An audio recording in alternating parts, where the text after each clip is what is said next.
3 qualifiés. Emmanuel, étudiante en 7e année de médecine. Michel, un ancien foreur pétrolier. Et Xavier, inspecteur principal des finances publiques. 3 candidats. Ça s'appelle maintenant les 4 à la suite. 4 thèmes, 4 questionnaires, 40 secondes au chronomètre, 4 bonnes réponses. À chaque erreur, on tombe à 0. On est obligé de tout refaire. Sur les fictions historiques à la télé. Les poissons d'eau douce. Le thème de la reproduction chez l'homme. Le thème mystère que vous pouvez découvrir en exclusivité sur Twitter, hashtag QPUC. Et n'hésitez pas à nous envoyer quelques mots, à réagir sur le match que nous jouons là en ce moment. Ce sont des gros matchs, hein. Le samedi, tous les samedis, 17h55, question pour des super champions avec 50 000 € en jeu. Que dit Xavier ? Bien, Julien, je vais choisir les fictions historiques à la télévision. Fictions historiques à la télévision, allons-y. Inspecteur principal des finances publiques qui commence donc la tournée des marathons. Là, on se régale avec les marathons parce qu'il y en a qui sont magnifiques. Celui de Paris est bien placé. Hein. Oui, très très bien. Je l'ai fait cette année. C'est vrai que c'est un très beau marathon. New York ?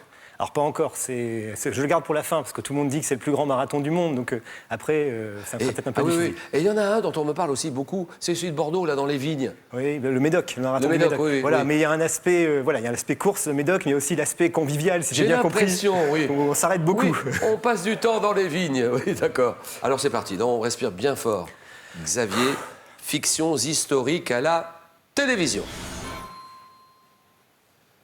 Dans quel feuilleton des années 60 se passant en pleine guerre de 100 ans, Jean-Claude Drouot incarne-t-il un jeune seigneur sur l'oignon ? Thierry Lafronde. Depuis 2009 sur France 3, quelle série française raconte la vie des habitants d'une petite commune du Jura sous l'occupation allemande ? France 3, 2009. Un village français. Quelle série télé réalisée d'après les romans d'Elise Peters raconte les enquêtes menées par un moine détective dans l'Angleterre du XIIe siècle ?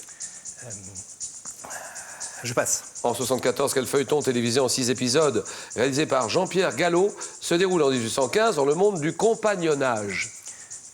Je passe. Quel pionnier américain mort en 1836 lors de la bataille de Fort Alamo a été incarné par Fess Davy Parker ? Crockett. Ouais, Fess Parker dans une série des années 50.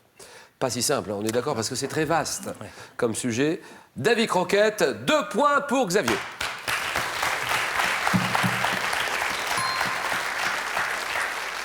« 74, un feuilleton. Quel feuilleton télévisé en 6 épisodes se déroule en 1815 dans le monde du compagnonnage ardéchois, cœur fidèle. Série télé qui raconte les enquêtes menées par un moine détective dans l'Angleterre du XIIe siècle. Cadfael. Vous le connaissiez Oui, mais je n'aurais pas retrouvé. Cadfael. Michel, c'est à vous. Eh bien, je vais prendre le thème mystère. Ordinateur, nous dévoilons maintenant ce thème. Haut et bas. Voilà. Eh bien, on va essayer d'y rester. Eh ben voilà. Bon, dites donc, Michel, faites-nous rêver, parce que les gorges du Verdon, c'est magnifique. Oui, c'est très beau. Mais si vous ne les connaissez pas, l'été, il y a un monde fou, j'imagine, l'été. Oui, c'est un mais monde quoi fou. Mais il y a des risques de feu. qu'est-ce qu'on fait? Que faites-vous contre les feux de forêt? Eh bien, je fais partie d'une association départementale, les comités communaux de feux de forêt, CCFF, qui est une association départementale avec des délégations communales. Nous sommes des bénévoles et nous, tout l'été, le juillet et août, actuellement, nous patrouillons pour surveiller s'il n'y a pas de feu. Vigie. Non, patrouille. Oui, il y a des vigies, mais nous patrouillons aussi en voiture, nous principalement.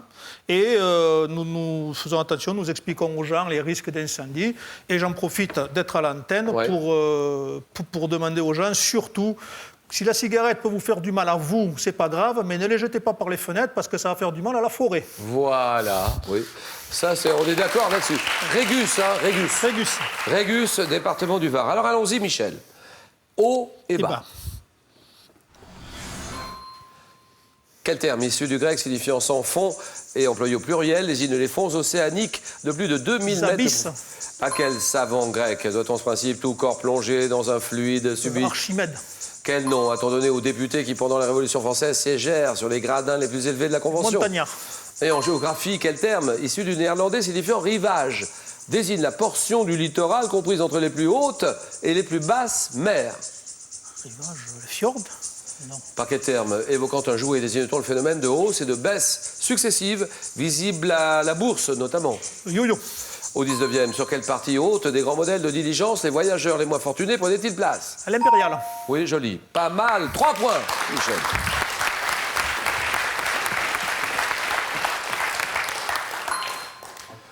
À quel savant? Alors là, quel savant? À quel savant doit-on ce principe? Tout corps plongé dans un liquide. Ressort mouillé. Dans un fluide, ressort mouillé, oui.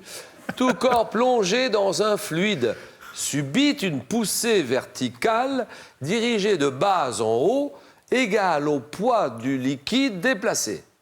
Principe d'Archimède. D'accord. En géographie, quel terme issu du néerlandais signifiant rivage désigne la portion du littoral comprise entre les plus hautes et les plus basses mers? L'estran. Estran, E-S-T-R-A-N. Et Emmanuel décide. Sans grande surprise, la reproduction chez Non, l'homme. bien sûr, oui, oui. On y va. La reproduction chez l'homme. Alors, Emmanuel, on dit un petit mot parce que c'est le moment. Harmonie, nous sommes samedi aujourd'hui, c'est la journée des mariages, il y a pas mal de mariages le samedi.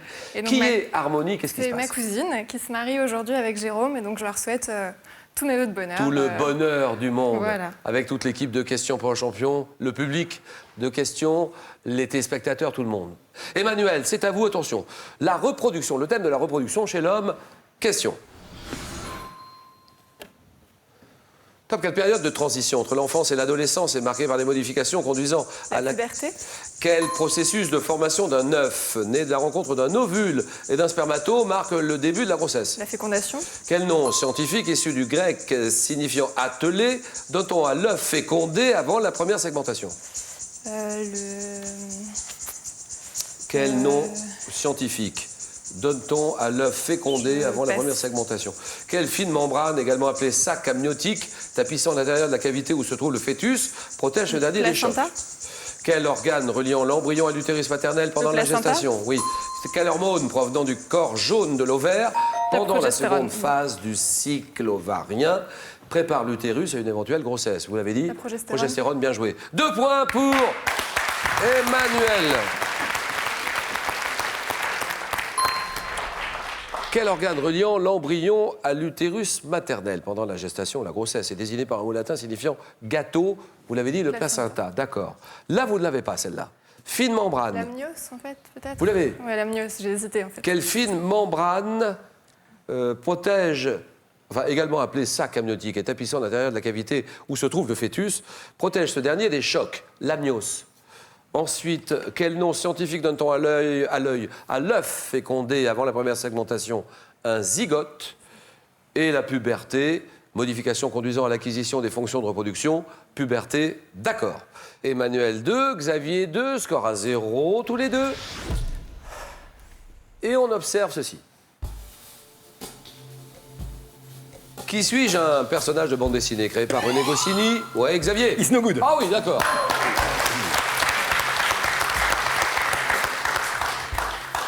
1-0. Attention Emmanuel, ceci. Que suis-je? Un animal dont l'espèce musquée est également appelée ovibos? Oui Emmanuel. Le bison. C'est non. J'étais autrefois utilisé comme animal de trait. Servant aujourd'hui surtout à la production de viande qu'on peut manger sous forme d'entrecôte, bavette. Je suis... Le bœuf. Le bœuf, exactement, voilà. Bien sûr, bel été Emmanuel, merci d'être venu nous voir. Ça se joue à rien, on est d'accord, hein. Le principal c'est de venir jouer et de passer un bon moment en notre compagnie. Alors, en piste, Michel est dans cette première finale, Xavier aussi. Lequel des deux affrontera Guy? Guy qui va jouer pour une deuxième victoire consécutive. Le match, le choc, le jeu.